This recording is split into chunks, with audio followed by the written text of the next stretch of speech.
Very often, when I find a mineral that I can't identify, people suggest to me, well, you should contact your local university. Welcome back to the channel, everybody. That's exactly what we're going to be doing here. We are just outside of Herc in Utah today, next to a road in this kind of, well, pit, if you want to show them. And down here, there is basalt. And in the vesicles of that basalt, we have some type of mineral. Now, I would say it is either mesolite or naturalite. Now, we will discuss some of the similarities between these two, but they're both within the zeolite group, and they're both very difficult to identify the differences between the two of them. So right here are the formulas for both of them, and right here are an unlabeled photo of each one. Are you able to tell the difference?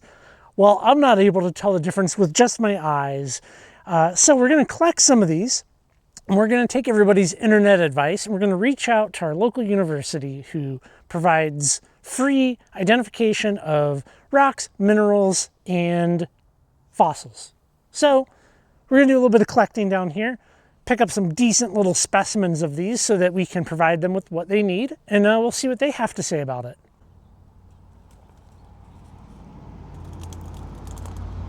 So we can see right here, like here's an example of it.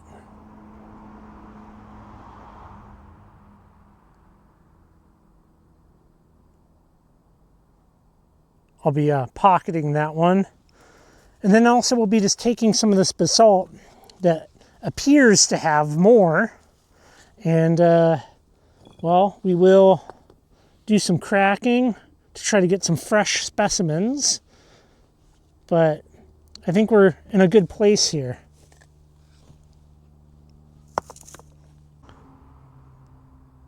Look at that rock right there. That specimen, that one. It's kind of difficult to get down here. That's very steep everywhere we look here. I'll probably stage some of these and walk back for a bucket. It seems like all of the zeolites in the basalt is isolated right here. And if you pan to your right, Sarah, show them, it doesn't appear like there's much in the rest of this. It's just kind of this little swath right here that I'm standing on. And it's steep and slightly sketchy. So I'm gonna fill my pockets. We already have a little pile going, but I'm very confident that we can have some high quality testable specimens from here.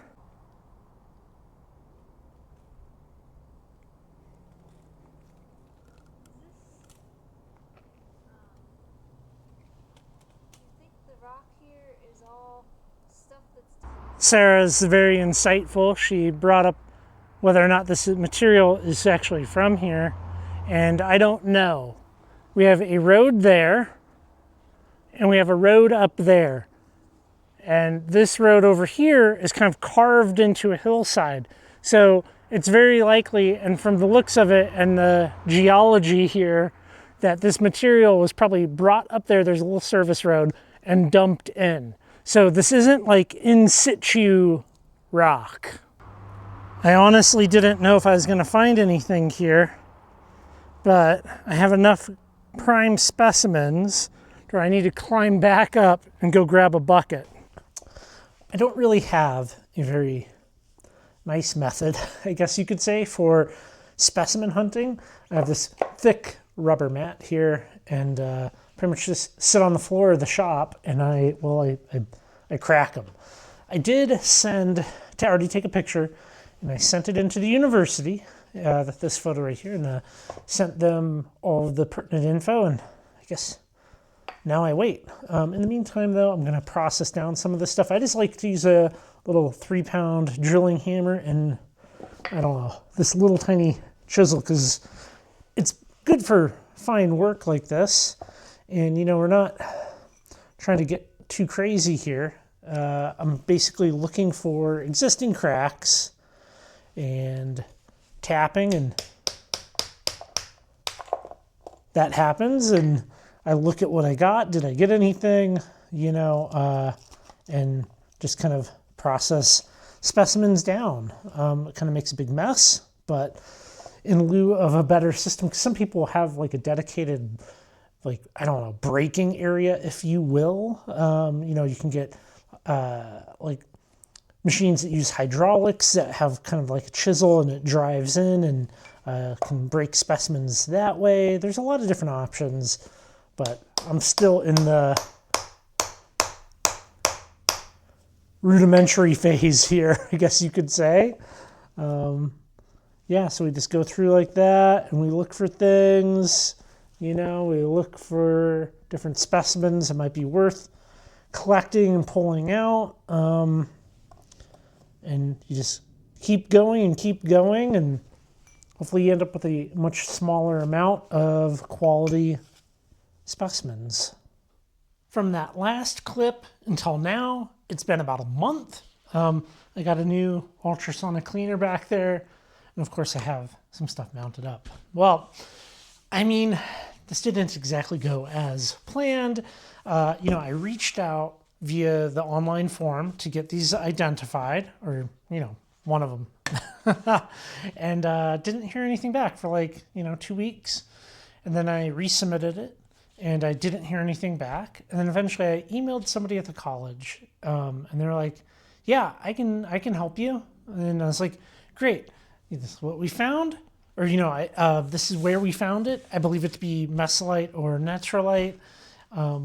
Could you help, And they're like, yeah. So the thing is, our XRD, which is like the X-ray diffraction spectroscope, whatever, is broken, permanently broken. They said they're working on getting a new one.